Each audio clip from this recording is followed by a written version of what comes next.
بسم اللہ الرحمن الرحیم۔ آپ نے میرا چینل سبسکرائب نہیں کیا تو پلیز سبسکرائب کریں۔ یہ سچ ہے کہ عورت میں درد سہنے کی طاقت ہوتی ہے، لیکن اس کا مطلب یہ نہیں ہے کہ وہ درد کو دیے جانے کی مستحق ہے۔ جھوٹ بھی ایک ذائقہ ہوتا ہے، خود بولو تو میٹھا، دوسرا بولے تو کڑوا۔ مرد کو عورت کے کردار کی جتنی فکر ہوتی ہے، اتنی فکر وہ اپنے کردار کی کرے تو بہت سی عورتیں بد کردار کہلانے سے بچ جائیں۔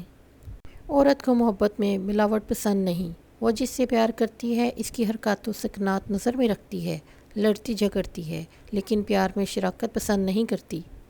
عورت کے لیے عموماً مرد کی کشش کے 3 پہلو ہوتے ہیں: بے نیازی، ذہانت، فصاحت۔ اچھے کے ساتھ اچھے بنے رہو، لیکن برے کے ساتھ برا نہ بنو، کیونکہ پانی سے خون صاف کر سکتے ہیں، خون سے خون نہیں۔ مرد کا گناہ کنکر کی طرح تالاب کے پانی میں ڈوب جاتا ہے، مگر عورت کا گناہ ساری عمر تالاب کے پانی پر تیرتا رہتا ہے۔ بانو قدسیہ کہتی ہیں کہ مرد آنکھوں سے اور عورت کانوں سے محبت کرتی ہے۔ مرد عورت کے حسن سے پیار کرتا ہے اور عورت مرد کی دل فریب باتوں سے۔ محبت وہ پرانا لطیفہ ہے جو ہر بار نیا شخص نئے طریقے سے سنا کر چلتا بنتا ہے۔ عورت کبھی بھی مرد شناس نہیں رہی، ہمیشہ منافقت، مکار اور جھوٹے مرد سے دھوکہ کھا کر مخلص مرد کو دھوکہ دے کر اپنا انتقام لیتی ہے۔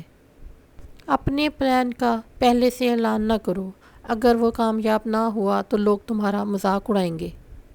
بیوی کے انتخاب میں بہت دور اندیشی سے کام لو، کیونکہ تمہاری خوشی یا غمی کا دارومدار 90% اسی پر ہوتا ہے۔ امیدیں جب ٹوٹتی ہیں تو بندے کے دل میں دوسرے کے بارے میں دشمنی آتی ہے، بدگمانی آتی ہے اور بندہ قطع تعلقی کر بیٹھتا ہے۔ اچھا اور سچا تعلق قائم رکھنے کے لیے اداکاری کی نہیں، وفاداری کی ضرورت ہوتی ہے۔ خاموشیاں اس وقت بولتی ہیں جب الفاظ چپ ہوتے ہیں۔ بنا آواز کے رونا بڑا دردناک ہوتا ہے۔ لوگ کہتے ہیں لفظوں سے کیا ہوتا ہے، حالانکہ لفظ ہی قائل کرتے ہیں، لفظ ہی مائل کرتے ہیں اور لفظ ہی گھائل کرتے ہیں۔ جہاں محبت موٹی ہوتی ہے وہاں عیب پتلے ہوتے ہیں، اور جہاں محبت پتلی ہوتی ہے وہاں عیب موٹے ہوتے ہیں۔ اکثر بیویاں اپنے خاوند کی بالکل نہیں سنتی، لیکن جب وہ سو رہا ہو تو اس کو محسوس ضرور کرتی ہیں۔